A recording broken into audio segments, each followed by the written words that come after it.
28-year-old woman is dead and a teenager in critical condition after a violent crash. Witnesses describing the wreckage as a horror scene. Tonight, a story that might make you think twice about distracted driving. The new video tonight with a graphic illustration of the combustible mix of teenagers, cars, and distraction. Tragic story. A young woman is dead and the drunk driver is behind bars. Police say the car crossed over a median and slammed head-on into a minivan. This is a warning not only for parents, but for anybody who gets behind the wheel.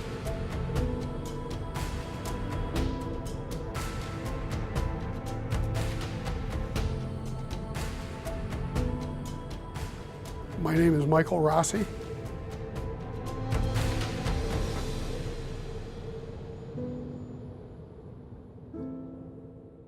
John was a great kid, outgoing kid. Everybody loved him. From the time he was able to walk, he was a baseball fanatic. He played ball all through his childhood, through school.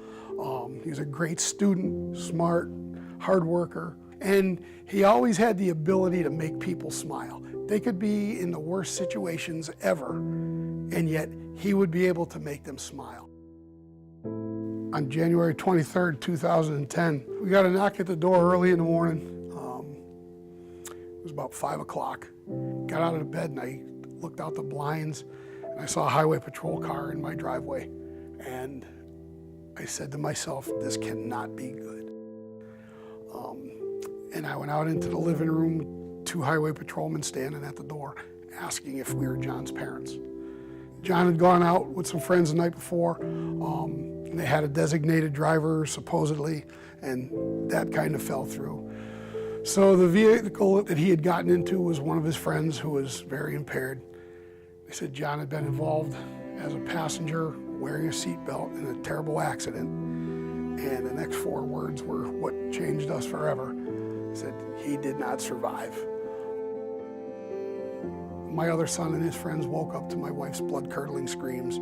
It's just a numbing, it's like a nightmare that you're saying, pinch me and wake me up. And alcohol and vehicles don't mix. And this was a classic example of someone getting behind the wheel of a 2,000-pound projectile. And when he lost control of the truck at an estimated speed of about 90 miles an hour and swerved and then overcorrected and hit a ditch and hit several trees, snapping the tops off of some of them that were 18 inches in diameter. And John was killed instantly.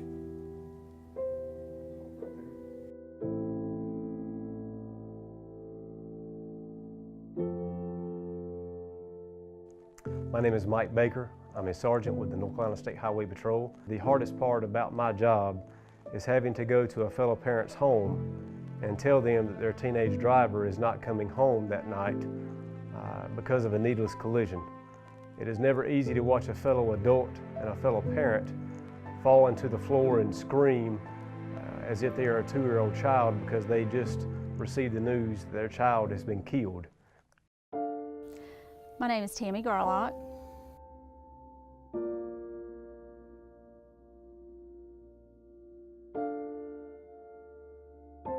Brian was my 17-year-old son. He was a typical teenager. Brian really enjoyed hanging out with his friends. He loved to play the game of golf, represented his high school in that capacity. He enjoyed his family. He just loved life, really. June the 12th of 2008 started out as an ordinary day for us. Brian got up early, early for a teenager on the second day of summer vacation. He had agreed to do some handyman type work on the south side of the city of Charlotte. He and a friend went and did what they needed to do. Unfortunately, though, Brian was running a little bit behind schedule. He promised his girlfriend that he would meet her for lunch. As he attempted to turn left out of the neighborhood he'd worked in all morning, he pulled out in front of 2 pickup trucks. The first truck spun him around into the path of a second truck, and he was immediately hit a second time on the passenger side and then pushed across 2 additional lanes of traffic before coming to a stop. He was taken by ambulance to the closest hospital. The surgeon came into that little room and said the words that ended life as my family knew it that day.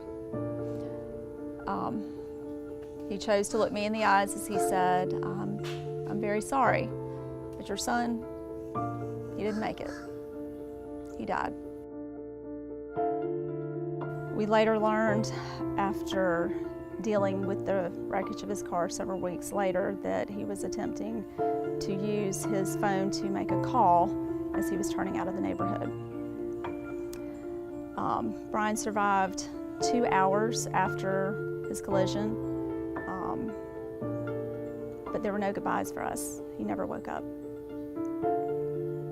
Distracted driving is in close second or third for contributing circumstances to teenage-involved collisions, where speed is still the #1 culprit of collisions involving teen drivers. Distracted driving will continue to be a contributing circumstance to collisions, and we simply ask teen drivers to put the phone down and keep your eyes on the road while driving. My name is Garrett Prince.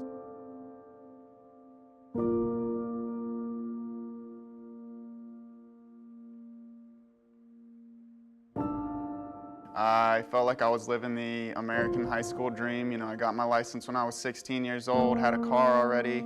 I was an AB honor roll student. You know, I just couldn't complain about my life. I was a student athlete. I played football, basketball, and lacrosse for my high school. I was ready to go to college. I had started filling out applications already to different universities that interested me, and just thought I had everything going the right direction.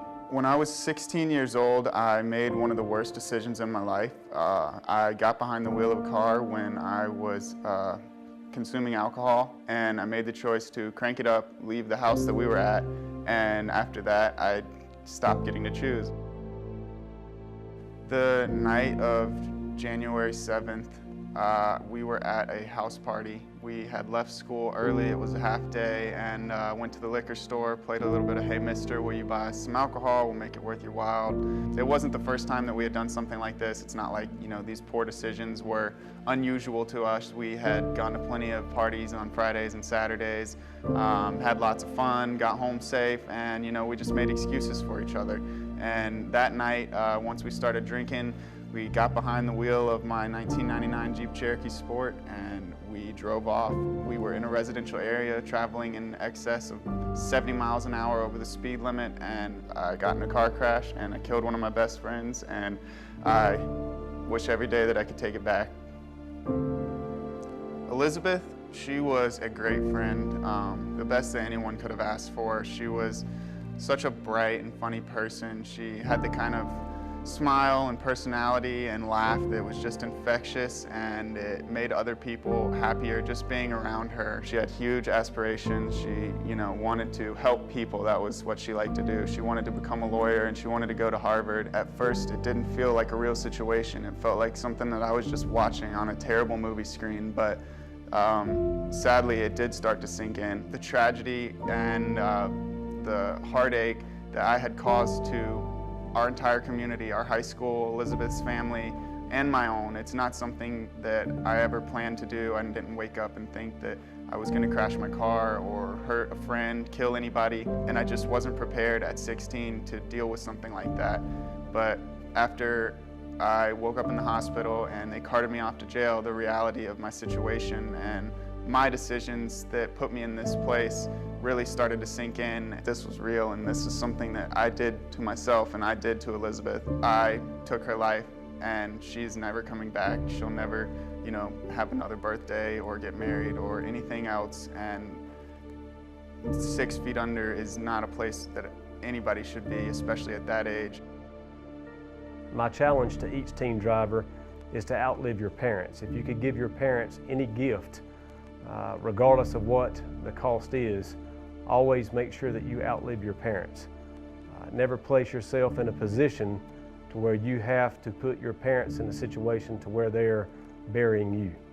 But one thing I tell them, and my son's case is a classic example of it, not only bad people make bad decisions, good people make bad decisions too, but it's usually the good people that make one bad decision that they pay the ultimate price for. Every day, I have to live with the fact that I set the example for my son. He knew not to text, but making a phone call, he didn't think it was a big deal. And it's because I didn't think it was a big deal until one sunny day in June, 9 years ago, it was a huge deal. It was a life-ending deal. Use your head. Use your head for something other than a hat rack and make decisions that are going to be sensible and that are going to keep you safe. There is absolutely nothing happening on a device that is worth risking your life over. There's no phone call, text, tweet, Facebook status, GPS, music, games. There's nothing that is worth putting yourself in danger or putting other folks on the road at risk. 1 second can mean the difference between life and death. That 1 second of inattention can change your life forever. But each day is a struggle. There's a fine line between crawling into a corner and feeling sorry or going forward, which is what we have to do. And that's what he would want me to do, so that's what we do. The excuses that we make for ourselves whenever we're distracted behind the wheel are just that, they're excuses, and eventually you're going to run out. Eventually you're going to come to a situation where you can't get out of it, and whether you're the driver or not, you may end up getting seriously hurt or injured if you let yourself get behind the wheel or get in the car with someone who's been drinking or taking other intoxicating substances. So it can happen to anyone. It happened to me, and you will find yourself on the receiving end of one of these tragedies. It's just a matter of time.